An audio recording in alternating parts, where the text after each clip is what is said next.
is Mary Schrader, Extension Educator and Registered Dietitian with the University of Minnesota Extension. In this video, you will learn about the division of responsibility in feeding when introducing new foods. As a parent or caregiver for a baby, you know the excitement of offering your child solid foods for the first time. After a few days, however, the excitement may change to concern as to if your baby is eating enough or too much, or maybe you get frustrated because your baby isn't eating the solid foods you offer. Ellen Satter, a child nutrition expert, developed the division of responsibility in feeding, which can help both the parent and the baby have a positive mealtime experience. In the division of responsibility, both the parent and the child have certain responsibilities. The parent is responsible for what type of food the child eats, when the child eats, and where the child eats. Be sure and check out the Starting Solids video for ideas on what types of food to feed your baby. Aim to feed your baby solids at about the same time every day. Finally, find a comfortable and safe place to feed your baby solids. Most often, this is going to be in a high chair near the table where the rest of the family eats. The baby is responsible for if he or she chooses to eat, and if they do, how much to eat. Yes, that is correct. Your baby is responsible for whether he or she chooses to eat, and if so, how much. It can be hard not to play games and find creative ways to get your baby to eat one more spoonful. But remember, babies will some days eat a lot and other days eat very little. Don't focus on 1 or 2 meals, but rather what your baby is eating over several days. Let's look at an example. Bria is 8 months old and lives with her father, Andrew.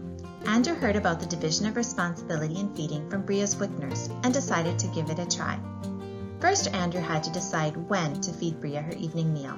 He decided 6 p.m. would be a good time since she has a snack at 4 o'clock at childcare. Next, Andrew had to decide where to feed Bria. He decided to leave the high chair by the table where it was. Finally, Andrew had to decide what to feed Bria. Tonight, he has mashed potatoes for Bria. Since Bria is starting to enjoy feeding herself finger foods, Andrew is also offering her small pieces of cooked chicken and small pieces of fresh bananas cut into 1/2 inch pieces. Bria's role is to decide if and how much she wants to eat. Bria is going through a growth spurt and is hungry, so decided she wanted to eat. Bria has had mashed potatoes and bananas in the past. She really likes both these foods, so ate all of the bananas and most of the potatoes. Bria ate 1 small piece of chicken and left the rest. This shows how Bria decided if she was going to eat and how much.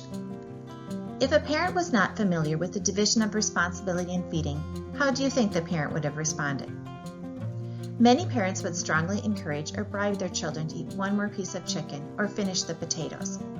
Andrew was tempted to find a fun way to get Bria to eat more chicken, but he remembered the division of responsibility and decided to be satisfied with Bria eating just 1 piece of chicken. By allowing the baby to decide what to eat, the baby will develop a better relationship with hunger and hunger cues. Let's review the division of responsibility in feeding. Parents are responsible for what, when, and where the baby eats. The baby is responsible for if and how much they choose to eat. Just as it is scary for a baby to try new foods, it can be scary for you as a parent to try the division of responsibility in feeding. I encourage you to give it a try today. For more information on introducing first foods, check out additional videos in this series and take a moment to share your contact information in the link below if you would like to take part in a facilitated parent connection group on this or related topics. Please note that you should check with your pediatrician, healthcare provider, and/or dietitian for specific food and nutrition guidance, as each child can develop differently. This series was developed in partnership between Montana State University Extension and the University of Minnesota Extension.